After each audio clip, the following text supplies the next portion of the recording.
नमस्कार। दिउँसो 1 बजेको कर्णाली र कर्णाली आसपासमा प्रसारण हुने स्थानीय खबरहरूको सङ्गालो पाइला न्युजिल्यान्डमा तपाईँलाई हार्दिक स्वागत छ। म सपना ओली।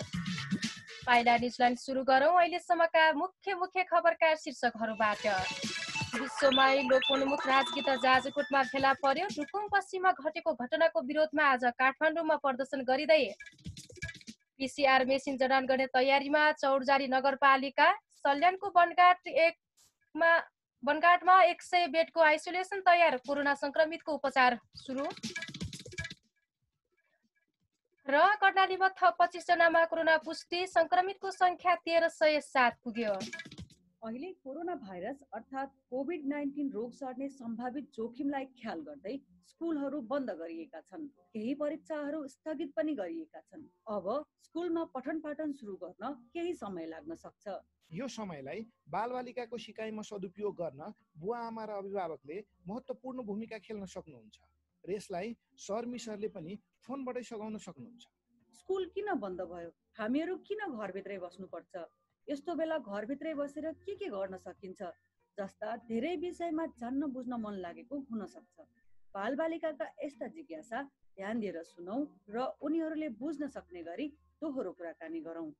बालबालिकालाई घरभित्रै बसेर आमा बुवा दाई दिदी वा भाइ बहिनीसँग खेलेर आफूले गर्न सक्ने घरभित्रका सासाना काममा आमा बुवालाई सघाएर नयाँ सिप सिक्न सकिन्छ र खाली समयको सदुपयोग गर्न सकिन्छ भनेर बुझाउन कोसिस गरौँ। बालबालिकाका लागि निश्चित समयमा खाना खाने, पढ्ने, सुत्ने, खेल्ने र उनीहरूले दिनभर गर्न सक्ने कामको तालिका बनाउन सहयोग गरी हरेक दिन सोही तालिका पछ्याउन सहयोग गर्न सकिन्छ। बालबालिकालाई आफ्ना साथीहरूसँग वा सरमिससँग फोन वा इन्टरनेटबाट कुरा गरी वा आफै खोजेर पढ्न वा रेडियो वा टिभीमा पढाइ सम्बन्धी कार्यक्रम सुनेर वा हेरेर सिक्ने वातावरण बनाइदिने गरौँ। बालबालिका सँगै बसेर स्कुलको किताब बाहेक अन्य किताबहरू पढेर सुनाउने र आफै पढ्न प्रेरित गरौँ। यसले बालबालिकामा पढ्ने र फरक तरिकाले सोच्ने बानीको विकास हुन्छ। सामाजिक विकास मन्त्रालय, कर्णाली प्रदेश तथा शिक्षा समूहसँगको सहकार्यमा युनिसेफ। हेलो दिदी, हेलो दाइ, नौलो खबर सबैलाई, बेलैमा कुरा बुझे फाइदा हुन्छ आफैलाई। हाम्रा कुखुरा चल्न जाँदा धेरै रोग सर्ने, तेरो दुले खर्का कुखुरा खुत्रुक खुत्रुक मर्ने।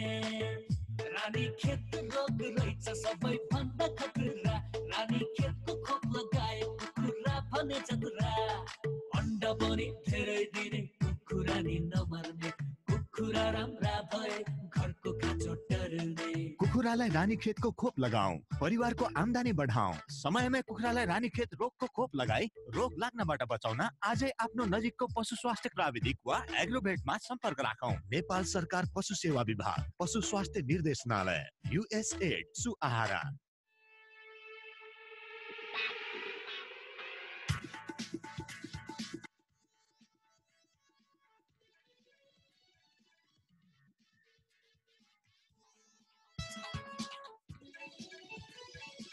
सबैभन्दा पहिला प्रकृतिको कुचिकारका रूपमा मानिने गिद्धको संख्या जाजरकोटमा वृद्धि हुँदै गएको प्रसङ्गबाट। विश्वमै लोपोन्मुख मानिने राजगिद्ध जाजरकोटमा फेला परेको छ। सङ्कटासन अवस्थामा रहेको राजगिद्ध जाजरकोटको बारीकोटमा फेला परेको हो। बारीकोट 8 को जङ्गलमा हिमाली गिद्धसँग राजगिद्ध फेला परेको पशु प्राविधिक समेत रहेका पंक्षी संरक्षण संघका केन्द्रीय सदस्य गोविन्द सिंहले बताउनुभयो। केही समय अघि बारेकोटकै वडा नम्बर 1 रामीडाँडाको जङ्गलमा हिमाली गिद्धसँगै राजगिद्ध देखिएको सिंहले बताउनुभयो। पशु संरक्षण संघका पंक्षी संरक्षण अधिकृत कृष्ण प्रसाद भूषालका अनुसार राजगिद्ध नेपालका लागि आगन्तुक चरा हो। यसले उत्तरी ध्रुवतिरका मङ्गोलिया र युरोपका केही देशमा गुड बनाउने गर्दछ। हिउँदमा आएर वर्षा सुरु हुनु अगावै फर्किने गर्दछ, तर वर्षा सुरु भइसक्दा पनि जाजरकोटमा रहेको गिद्ध नफर्केको पाइएको छ। आहार पाएको र स्थानीय गिद्धसँग घुलमिल भएकाले यतै बस्नु सुखद खबर भएको भूषालको भनाइरहेको छ। नेपालमा हरेक वर्ष 20-25 राजगिद्ध आउने गरेका छन्। 9 प्रजातिका गिद्धमध्ये जाजरकोटमा 5 प्रजातिका गिद्ध रहेको पाइन्छ। 2 वर्ष अघि जाजरकोट जिल्ला डाइक्लोफेनिक मुक्त जिल्ला घोषणा भए यता गिद्धको संख्यामा वृद्धि भएको बताइएको छ। तर नियमनकारी निकायले नियमन गर्न नसक्दा भने विश्वसनीयतामा प्रश्न चिन्ह लाग्ने गरेको छ। प्रकृतिको कुचिकारका रूपमा चिनिने गिद्ध संरक्षणका लागि आवश्यक सामाजिक जागरण हुन नसक्दा गिद्धको संख्यामा कमी आएको सरोकारवालाहरूको भनाइरहेको छ।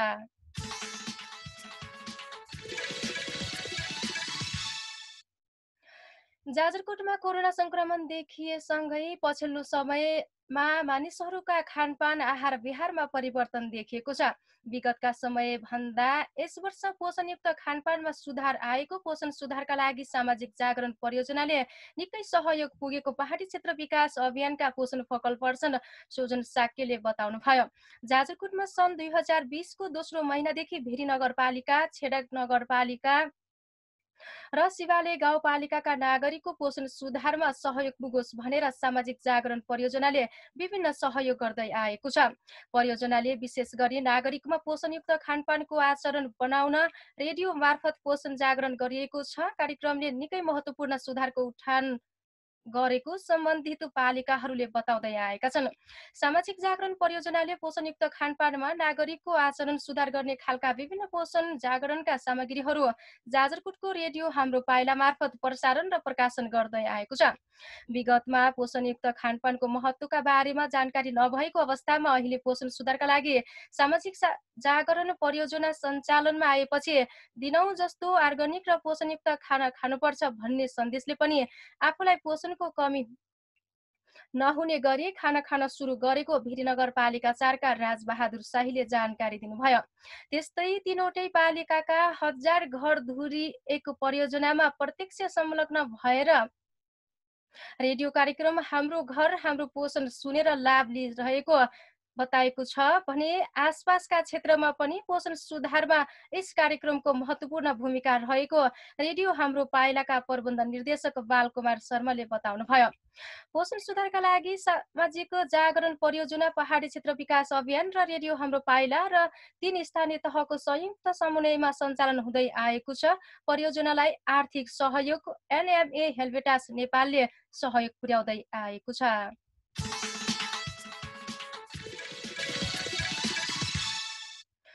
रुकुम पश्चिमको चौरजारी नगरपालिकाले अबको केही दिनमा पीसीआर मेसिन जडान गर्ने तयारीमा रहेको छ।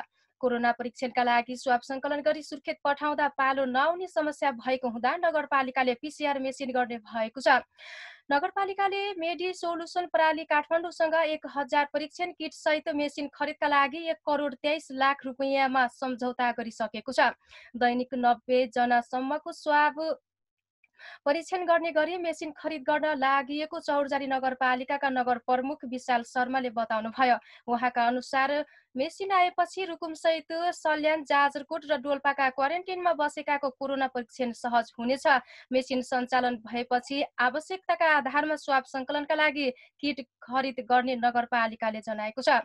स्वाब परीक्षणका लागि सुर्खेत पठाउँदा पालो नआउने समस्या देखियो। नगर प्रमुख शर्माले भन्नुभयो, मेसिन सञ्चालनमा आएपछि रुकुम सहित आसपासका जिल्लाबाट खरिद गरिएको स्वाब परीक्षणलाई तीव्रता दिइनेछ।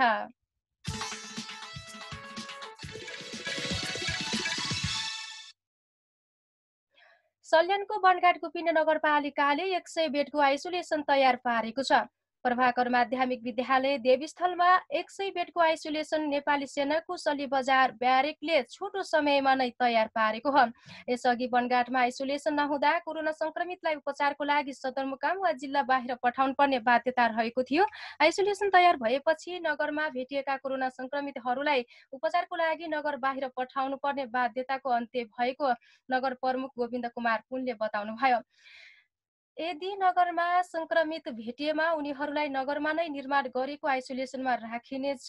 विगतमा नगरमा आइसोलेसन कक्ष नहुँदा नगरका कोरोना संक्रमित उपचारको लागि सल्यान, खलङ्गा, सुर्खेत र रुकुममा उपचार भइरहेको छ। नगरका संक्रमित मध्ये रुकुम पश्चिम चौरजारीबाट 9, सुर्खेतबाट 13 र खलङ्गाबाट उपचारका लागि पठाएका 35 जना गरी जम्मा 57 जना कोरोना जिती घर फर्किसकेका छन्। बाँकी 73 जनाको उपचार भइरहेको छ। सोमबार भेटिएका 4 जना कोरोना संक्रमितको भने नगरमा तयार भएको कोरोना उपचार केन्द्र आइसोलेसनमा उपचार सुरु गरिएको स्वास्थ्य शाखा संयोजक वासुदेव पोखरेलले बताउनुभयो। आइसोलेसन निर्माण कार्यको लागि प्रदेश सरकारले 15 लाख बढी रकम बनगाट कुपिने नगरपालिकालाई पठाएको छ। सोही बजेटको सहयोगमा नगरमा 100 बेडको आइसोलेसन संघन कक्ष तयार गरेको प्रमुख प्रशासकीय अधिकृत मोहन खड्गाले बताउनुभयो। अब नगरमा भेटिएका कोरोना संक्रमित उपचारका लागि बाहिर पठाउनु पर्ने समस्या नरहेको उहाँको भनाइरहेको छ। यस नगरभित्रका क्वारेन्टाइनमा 500 को हाराहारीमा नागरिकहरू बसिरहेका छन्।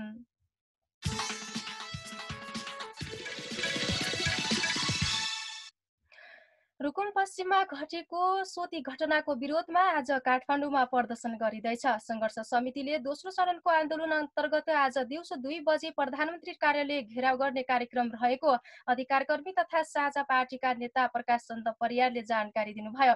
यसैबीच हिजो संयुक्त राजनीतिक दलित सङ्घर्ष समितिको आह्वानमा काठमाडौँको माइतीघर मण्डलादेखि नयाँ बानेश्वर क्षेत्रसम्म प्रदर्शन गरिएको थियो। अन्तर्जातीय प्रेम प्रसङ्गलाई लिएर रुकुम पश्चिमको सोतीमा दलित युवक सहित 6 जना मारिएको विरोधमा माइतीघर मण्डलादेखि नयाँ बानेश्वरसम्म सिट्ठी बजाएर प्रदर्शन गरिएको थियो।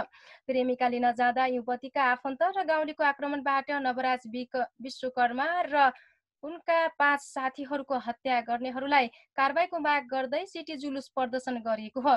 प्रदर्शनकारीहरूले नयाँ बानेश्वरको निषेधित क्षेत्र तोड्न खोज्दा प्रहरीले रोकेको थियो।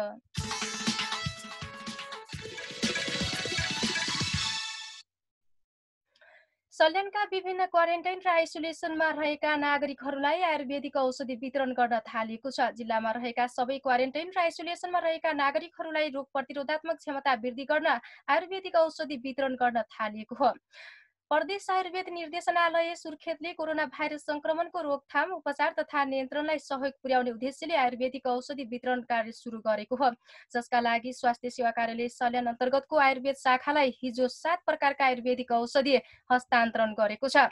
प्रदेश आयुर्वेद निर्देशनालयका कविराज निरीक्षक श्रीराम आचार्यले वार्षिक कार्यक्रम अनुसार जिल्लामा आयुर्वेदिक औषधि हस्तान्तरण गरिएको बताउनु भएको छ। कोरोना भाइरसको रोकथाम, नियन्त्रण तथा उपचारमा सहयोग पुर्याउने र रोग प्रतिरोधात्मक क्षमतामा वृद्धि गर्ने खालका कर्णालीमा नै उत्पादन गरिएको औषधि प्रदान गरिएको उहाँको भनाइरहेको छ। कोरोना भाइरस नियन्त्रणको लागि औषधि तयार नभएको अवस्थामा कोरोना संक्रमित तथा क्वारेन्टाइनमा बसेका नागरिकहरूमा प्रतिरोधात्मक क्षमता बढाउन र यस आयुर्वेदिक औषधिले मद्दत मिल्ने उहाँले बताउनुभयो। स्वास्थ्य सेवा कार्यालय सल्यान अन्तर्गतको आयुर्वेद शाखाका वैद्य बालकृष्ण गिरीले जिल्लामा रहेका सबै क्वारेन्टाइनमा रोग प्रतिरोधात्मक औषधि वितरण गर्न थालिएको बताउनु भएको छ।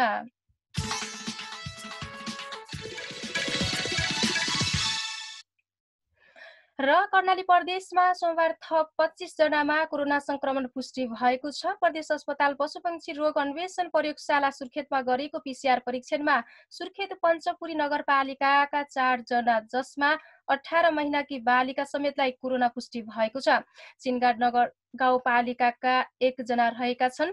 यस्तै कर्णाली स्वास्थ्य विज्ञान प्रतिष्ठान जुम्लामा गरिएको परीक्षणमा दैलेख नारायण नगरपालिकाका 18 जना, नौमुले गाउँपालिकाका 1 जना र कालीकोट राजकोट नगरपालिकाका 1 जनामा कोरोना भाइरस पुष्टि भएको सामाजिक विकास मन्त्रालय स्वास्थ्य सेवा महाशाखा प्रमुख डाक्टर लक्ष्मीनारायण तिवारीले बताउनुभयो। मंगलबारसम्म कर्णालीमा संक्रमितको संख्या 1307 जना पुगेको छ। सोमबारसम्म कर्णाली प्रदेशमा कोभिड-19 संक्रमण निको भई डिस्चार्ज हुनेको संख्या 560 पुगेको छ। कर्णालीमा संक्रमित पुष्टिमध्ये मृत्यु हुनेको संख्या 5 पुगेको छ। भारतबाट दिन प्रतिदिन कर्णालीमा आउने नागरिकको संख्या बढेसँगै संक्रमित हुनेको संख्या निरन्तर बढ्दै गएको छ।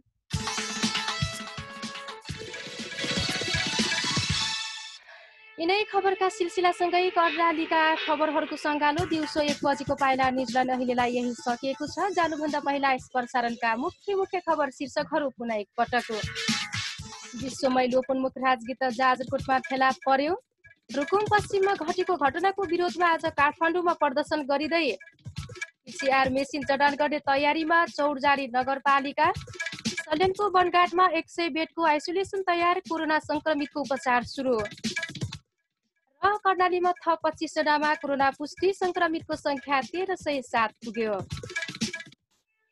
दिउँसो 1 बजेको पाइला न्युजिल्यान्डबाट विश्राम लिन्छौँ। हाम्रो अर्को भेटरको समाचार बुलेटिनमा हुने नै छ। पाइला न्युजिल्यान्ड सुन्नु भएकोमा तपाईँलाई धन्यवाद र धन्यवाद प्रविधिका स्तनित आवाजलाई भन्दै म सपना पनि बिदा हुन्छु। तपाईँ भने रेडियो हाम्रो पाइला सँगै रहनुहोला। नमस्कार।